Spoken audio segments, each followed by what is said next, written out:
Bonjour, j'ai aimé ce livre.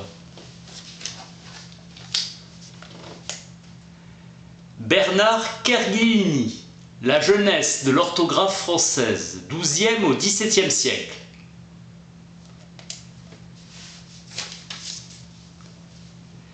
L'histoire de l'orthographe est agitée avant qu'en 1694 l'Académie française impose sa norme.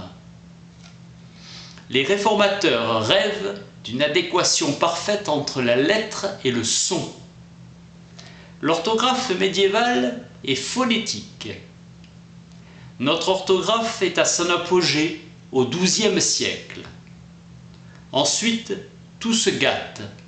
Le mal est à son comble au XVIe siècle, époque de peste et de guerre.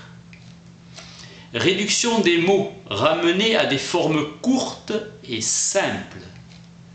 Le dialecte qui a scellé l'écrit français et le serment de Strasbourg en 842. C'est à la fin du XIIIe siècle en Angleterre qui est rédigé le plus vieux traité d'orthographe français, l'Orthographia Gallica.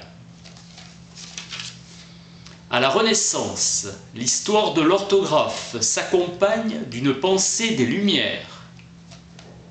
1530 est fondatrice par l'établissement des règles. Savoir écrire n'est pas donné à tout le monde, activité humaniste.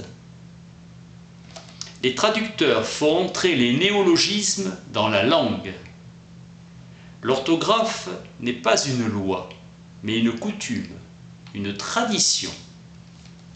La fonction première de l'écriture est de véhiculer du sens, le déchiffrer. Louis XIV installa l'Académie au Louvre avec beaucoup de considération.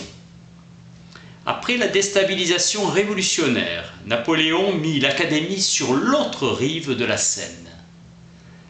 Il y a une approche définitive de l'orthographe à partir des années 1880. Bernard Kerguellini, La jeunesse de l'orthographe française, 12e au XVIIe siècle. Lisez-le, merci.